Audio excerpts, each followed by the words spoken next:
मेरी तरफ से आप सभी को नमस्ते। मैं यहाँ पे आज कुछ बातें शेयर करने के लिए आई हूँ, जिसकी पीछे की पहले मैं आपको छोटी सी बैकग्राउंड स्टोरी बता देती हूँ।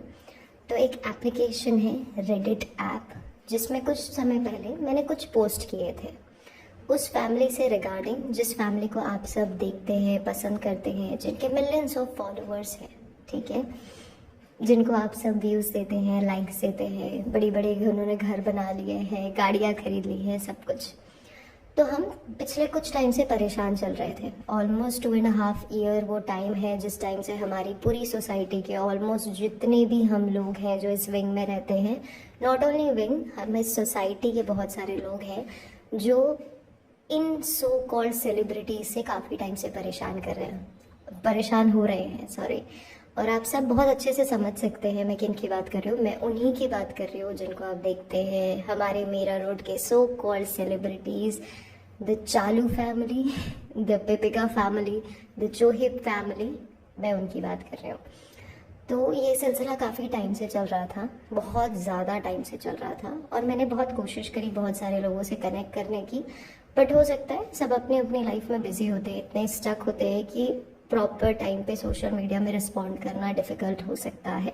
I agree and I totally understand your situation. But इसके बाद मुझे किसी ने बताया कि रेडिट एक एप्लीकेशन है, इस पे जाओ और इसमें बात करो, क्योंकि इसमें मास मीडिया देखती है। एटलीस्ट अगर कोई 4-5 लोग भी आके इनके लिए कंप्लेन करेंगे तो हमको शायद उससे कुछ फ़ायदा मिल जाए, कुछ चीज़ों में तो बदलाव आ जाए। तो हमने अपनी तरफ से इनिशिएट किया, मैंने और मेरे कुछ और फ्रेंड्स ने रेडिट पे जाके बातें करनी शुरू करी, बट कोई रिस्पॉन्स नहीं था, कोई रेजोल्यूशन अब तक नहीं आया। हाँ, एक और चीज़ मुझे यहाँ पे क्लियर करनी है बहुत ध्यान से, कि हम एक ही सोसाइटी में रहते हैं, जहाँ पे चालू एंड फैमिली रहते हैं, चोएब एंड फैमिली रहते हैं, पिपिका एंड फैमिली रहते हैं।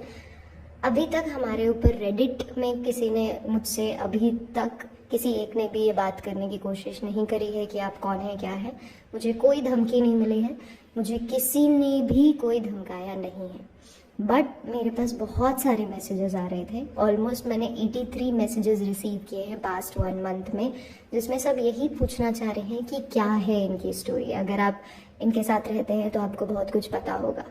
हाँ जी, हमें बहुत कुछ पता है, बहुत ज़्यादा पता है, और मुझे ऐसा लगता है कि आप लोगों को भी वो बातें पता होनी चाहिए। मैंने कोशिश किया कि मैं रेडिट पे सबके रिप्लाई करूं, पर टाइम नहीं होने की वजह से वो प्रॉपरली नहीं हो पाता है। और उसके बाद मुझे बहुत सारे लोगों ने सजेस्ट भी किया। अभी कल ही मेरे पास ऑलमोस्ट 11-12 लोग थे जिन्होंने सजेशन किया कि आप जाइए और यूट्यूब में अपनी बात रखिए, क्योंकि वो मास मीडिया तक पहुँचेगी, वो स्टार्ट कर दीजिए, उसके बाद आप वापस आके यहाँ कमेंट कीजिए। And trust me when I am saying this, I have zero interest in earning money, so it's okay if you people will say that please don't monetize your channel, I'll not. अगर आप बोलेंगे कि हमको पूरी बातें बता दीजिए और उसके बाद आप वीडियो मत बनाइए, मैं नहीं बनाऊंगी, क्योंकि मैं यहाँ पे वीडियो बनाने के लिए या पैसे कमाने के लिए नहीं आई हूँ। It's just the level of frustration we are facing since the past 2 years now. तो इस वजह से मैं यहाँ पे हूँ।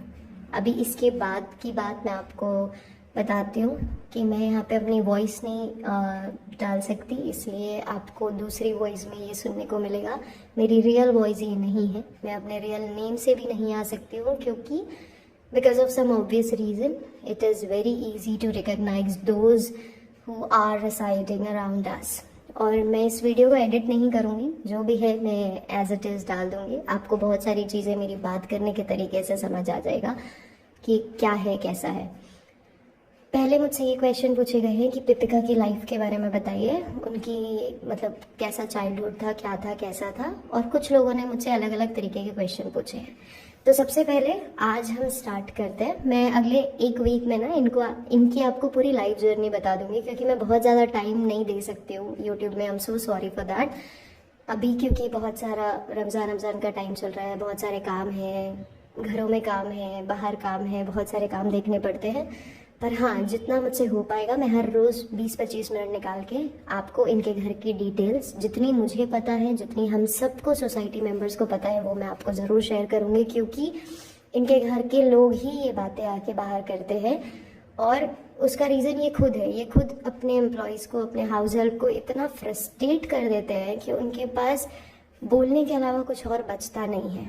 ठीक है, जो अभी पेपिका के पापा की सिचुएशन है, उनकी मम्मी की सिचुएशन है, परम काका की सिचुएशन है, पिंकू भैया की सिचुएशन है, ये सारे सेम सिचुएशन में डील कर रहे हैं। इनको ना तो खाने का टाइम है, ना पीने का टाइम है, इनकी जो साइकिल है ना, स्लीप साइकिल बनना चाहिए, स्केड्यूल होना चाहिए पूरे दिन का, वो पूरा इम्बैलेंस है, पूरा बिगड़ा हुआ है। और रीज़न ये है, जिसके बाद इनको बाहर आके बातें करनी पड़ती है। चलें, बहुत हो गई मेरी अपनी पर्सनल बातें। अब हम स्टार्ट करते हैं कि ये लोग मीरा रोड में, इस सोसाइटी में आए कैसे।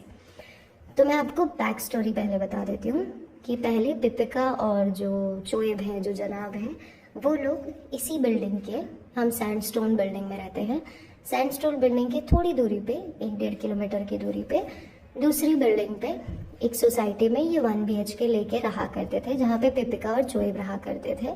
उन्होंने ऑलमोस्ट अपनी लाइफ के 2 साल वहाँ पे गुजारे हैं। और ऐसा नहीं है कि उस सोसाइटी में कोई और फिल्म स्टार्स नहीं थे, जितना हमें पता है 2-3 और फिल्म स्टार्स वहाँ रहा करते थे। ठीक है, और ये लोग भी रहते थे। बहुत सारे जो न्यू कमर्स होते हैं ना, जिनके पास बहुत ज़्यादा अर्निंग नहीं होती, वो जनरली मीरा रोड चूज़ करते हैं, because Mira road is quite inexpensive as per the economical condition of Mumbai. तो लोग यहाँ पे आके रहना चूज़ करते हैं। अब वहाँ पे उन्होंने टाइम स्पेंड किया। इसके बाद बीच में इनके जो पापा है ना, जो जनाब के पापा हैं, उनकी तबीयत खराब हुई। जब उनकी तबीयत खराब हुई तो चोएब कुछ टाइम के लिए भोपाल गए। ठीक है, वो वहाँ पे ऑलमोस्ट 15 to 20 डेज रहे। तबीयत में सुधार नहीं आ रहा था। इस बीच में पिपिका मैडम ट्रांजैक्शंस कर रही थी। वो परम काका के थ्रू हमेशा उनको पैसे भिजवाती रहती थी।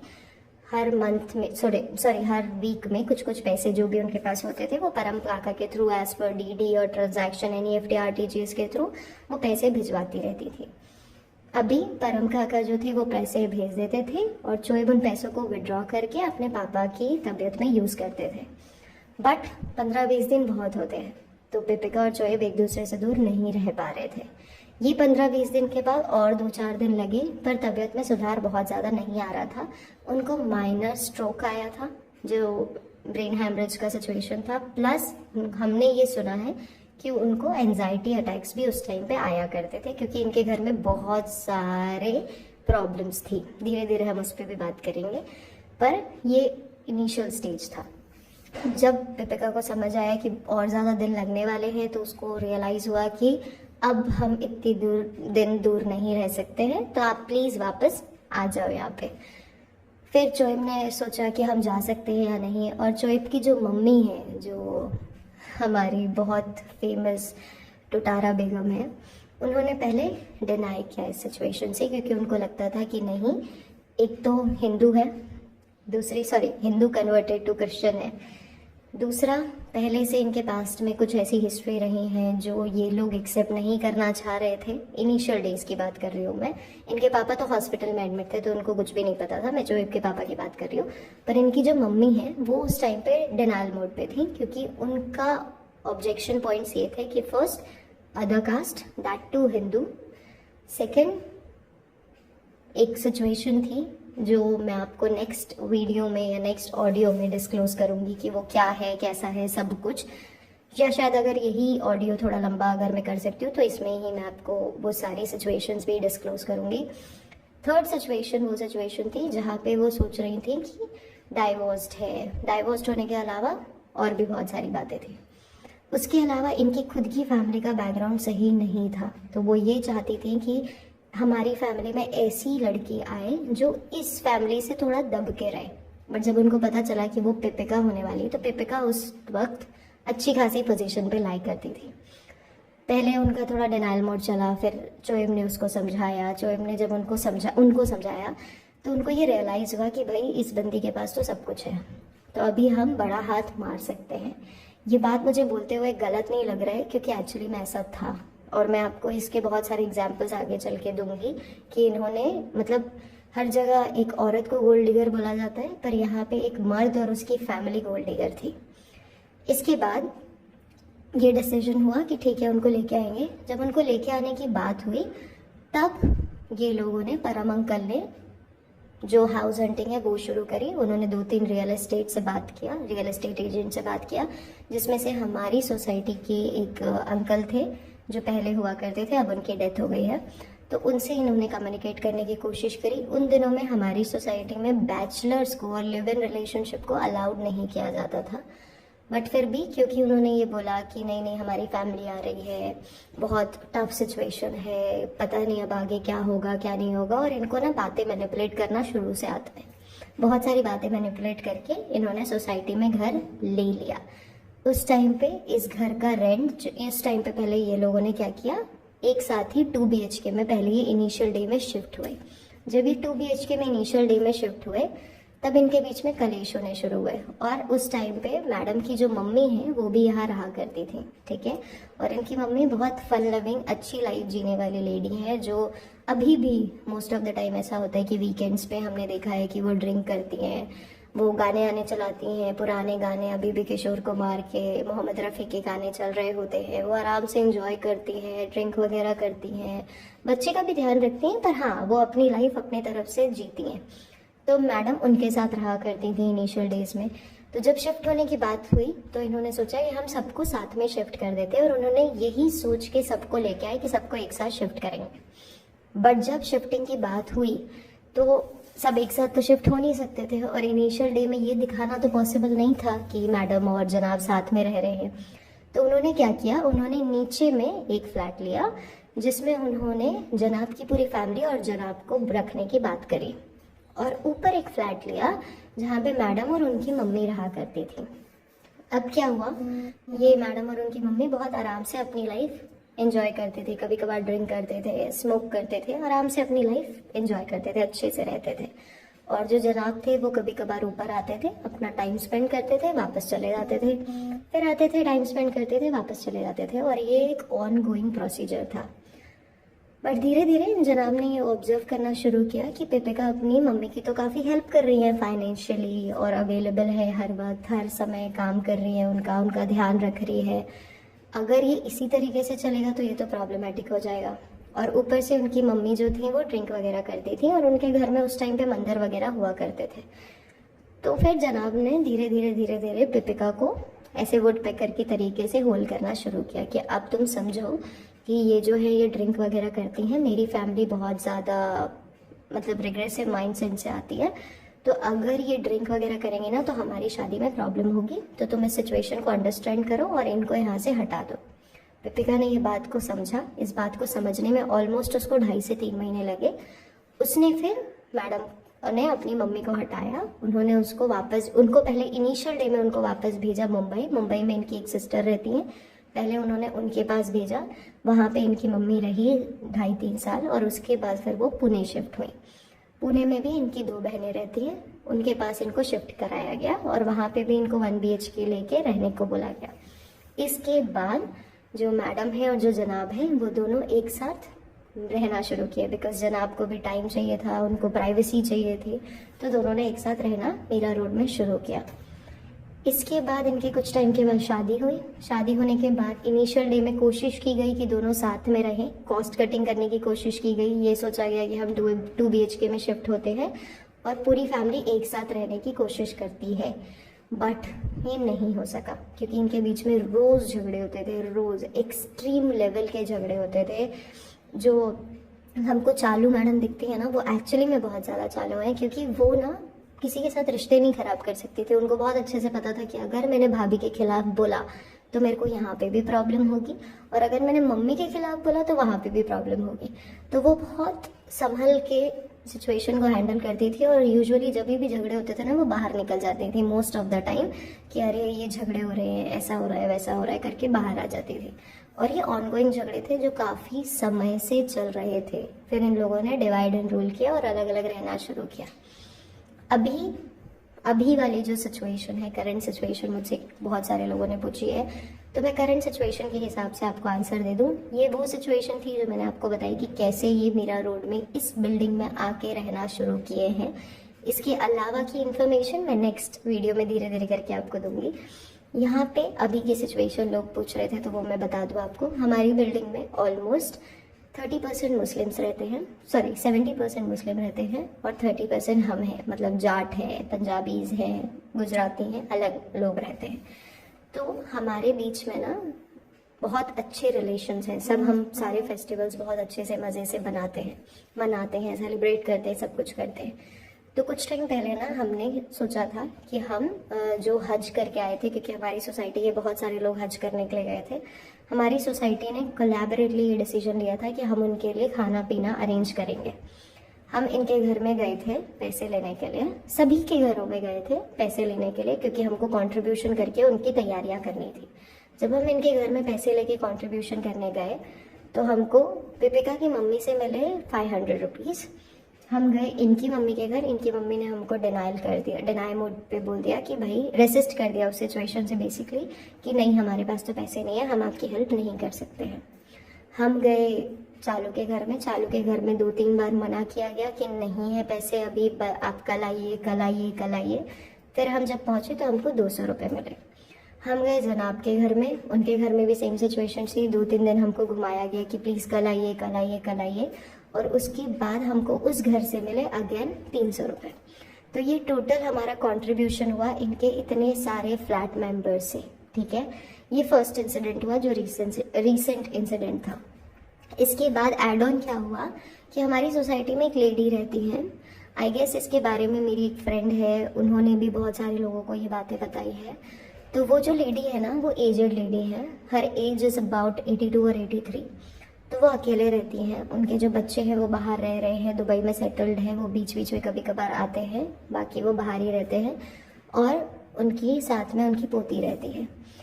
तो ये जो दोनों रहते हैं ना घर पे, इन्होंने ना बीच में जब से इनका कंस्ट्रक्शन शुरू हुआ तो उन्होंने मना किया कि आप ये मत करें, इसको रोक दें, अभी थोड़े टाइम के लिए रोक दें, क्योंकि अभी रमज़ान का टाइम है और बच्चों के एग्ज़ाम्स है, बच्चों के एग्ज़ाम्स के बाद शुरू कर दीजिए, आप अप्रैल में शुरू कर दीजिए।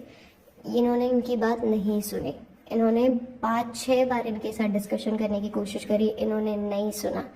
फिर इनको जाना पड़ा अंत में हमारे सेक्रेटरी के पास और वाइस प्रेसिडेंट के पास। हमारे सेक्रेटरी अंकल, वाइस प्रेसिडेंट भाई साहब सब मिल के गए इनके घर में बात करने की कोशिश की गई। वहाँ पे भी अगेन सेम सिचुएशन थी कि हम अभी नहीं बात कर सकते, कल बात करेंगे कल बात करेंगे कल बात करेंगे कल बात करेंगे। ये करते करते उन्होंने ऑलमोस्ट 1 हफ्ता गुजार दिया। उस 1 हफ्ते के बाद हमारे वाइस प्रेसिडेंट साहब थोड़े गुस्से में आ गए, उन्होंने जाके बोला भाई कि क्या चल रहा है ये, इसको बंद करो। तो फनी की तरफ से जवाब आता है कि नहीं हम नहीं बंद करेंगे, जो करना है वो कर ले, जो उखाड़ सकता है वो उखाड़ ले, ये उनकी लैंग्वेज थी बेसिकली। तो हमारे वाइस प्रेसिडेंट साहब थोड़े से भड़क गए, उनके बीच में थोड़ी गर्मा गर्मी वाली सिचुएशन थी। बहुत सारे लोग वहाँ पे पहुँच गए थे, बहुत सारे, रियलिटी में बहुत सारे लोग पहुँच चुके थे। और उसके बाद फ़नी भी अपनी तरफ से लगा हुआ था, ये जो हमारे भाई साहब हैं ये भी लगे हुए थे, बहुत सारे झगड़े हुए। एंड में ये तक सिचुएशन हो गई कि पुलिस को फ़ोन किया गया था और कंप्लेन रेज करने की बात की गई थी, पर इनके पास बट वैसे पैसा है तो इन्होंने बोला कि तू बुला ले पुलिस को। मैं फ़नी का ये स्टेटमेंट था कि तू बुला ले पुलिस को, मैं ना पुलिस को क्या तेरे बाप को भी खरीद सकता हूँ।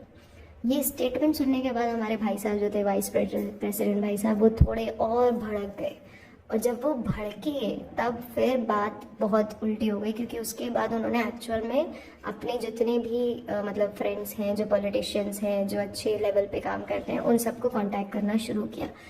इसके बाद उनको समझ में आया कि सिचुएशन थोड़ी ख़राब हो गई, क्योंकि ये सारे आर्ग्यूमेंट्स चल रहे थे रात के 2:30 बजे, क्योंकि फ़नी उससे पहले घर में अवेलेबल ही नहीं हो रहा था। फ़नी अवेलेबल होता है रात के वक्त, वो भी अच्छे खासे फुल टू ड्रंक सिचुएशन में।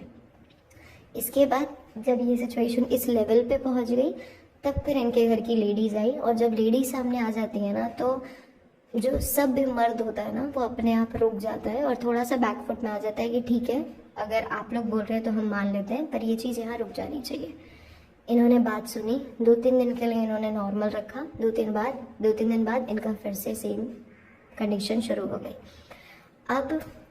अभी भी सिचुएशन इनकी यही है। अभी इफ्तारी होने वाली है, कुछ दिन में हमारे यहाँ फंक्शन होने वाला है।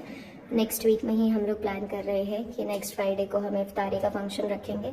उसमें हम लोगों ने पहले से बोला हुआ है कि इनको एक्सक्लूड करना है, बट इनकी तरफ से आया है, जनाब की तरफ से आया है एक प्रस्ताव जो उन्होंने पिंकू भैया से भिजवाया है कि प्लीज़ हमें ऐड करें, और उन्होंने रिटर्न में हमको सॉरी बोलने की बात करी गई है और ये बोला गया है कि हम कंस्ट्रक्शन का टाइम चेंज करेंगे। तो अभी हमारे जो वाइस प्रेसिडेंट भाई साहब हैं उनकी तरफ से ये बात रखी गई है कि जब तक आप चेंज नहीं करेंगे हम आपको किसी भी चीज़ में इंक्लूड नहीं करेंगे। तो अभी ये करेंट सिचुएशन चल रही है, ठीक है। अब बात करते हैं फ़नी के बारे में कि फ़नी किस तरीके का लड़का है, कैसा है, क्या है। इनिशियल डे में जब फ़नी यहाँ आया था, नया नया शिफ्ट हुआ था, बहुत अलग था, बहुत अलग, बहुत शांत, बहुत काम, बहुत कंजर्वेटिव, किसी की तरफ देखना नहीं, किसी की तरफ नज़र नहीं घुमाना, ऐसा। पर आज उससे बड़ा शेर तो कोई है ही नहीं। मतलब आज की डेट पे वो बंदा जब अपनी गाड़ी से आ रहा होता है ना, बहुत बार ऐसा होता है कि वो अपने दोस्तों को लेके आता है जिसमें गाड़ी में कम से कम 4-5 औरतें होती हैं, सॉरी 4-5 आदमी होते हैं, मर्द होते हैं, और उसमें 1 या 2 औरतें होती हैं सिर्फ। वो सोसाइटी में गाड़ी लेके आते हैं, अप्रॉक्स 120-100 की स्पीड में वो गाड़ी को एंटर करते हैं सोसाइटी में, और वो कितना रिस्की होता है आप सब कुछ समझ सकते हैं। जो भी ड्राइव करते हैं वो सब कुछ समझ सकते हैं। हमारे बच्चे बाहर खेल रहे होते हैं और सबके लिए बहुत डिफ़िकल्ट होता है। एक और चीज़ मैं बीच में ऐड कर दूं, आप लोग अगर ये स्क्रीन देखेंगे ना तो आपको बीच में मेरा स्क्रीनशॉट दिखेगा। हाँ, वो स्क्रीनशॉट आपको तब का दिख रहा है जब हमने पहले से प्लान किया हुआ था, जनवरी-फेब में एटलीस्ट, कि हम इनके बारे में कॉन्वर्जेसन करें, किसी न किसी तक इनकी बात पहुँचाएँ, क्योंकि हम बहुत ज़्यादा फ्रस्ट्रेट हो रहे थे। तो ये जो आप स्क्रीनशॉट देख रहे हैं ना, ये 6 या 7 जैन का होगा आई गेस। तो हम तब से प्लान कर रहे थे कि हम इनके बारे में बातें लोगों तक पहुंचाएं, पर हमको कोई ऑप्शन नहीं मिल रहा था। तो तब हमने हर तरीके के ऑप्शंस चूज़ किए कि हम कैसे पहुंचा सकते हैं। उसमें से एक ऑप्शन तब हमने यूट्यूब सोचा था, और तब हमने ये थंबनेल वगैरह डिज़ाइन किया था, और फाइनली आज फिर से हम यूट्यूब पे ही हैं। नेक्स्ट, अभी बहुत सारे लोग ये बोलेंगे कि अगर पैसा कमाने नहीं आए तो थंबनेल में क्यों टाइम वेस्ट किया। तो क्योंकि हम पहले से प्लान थे कि हमको ऐसा कुछ करना है सो दैट हम मास मीडिया तक पहुंच सकें, हम हर इंसान तक अपनी बातें पहुंचा सकें, इसलिए हमने ये किया है। ओके।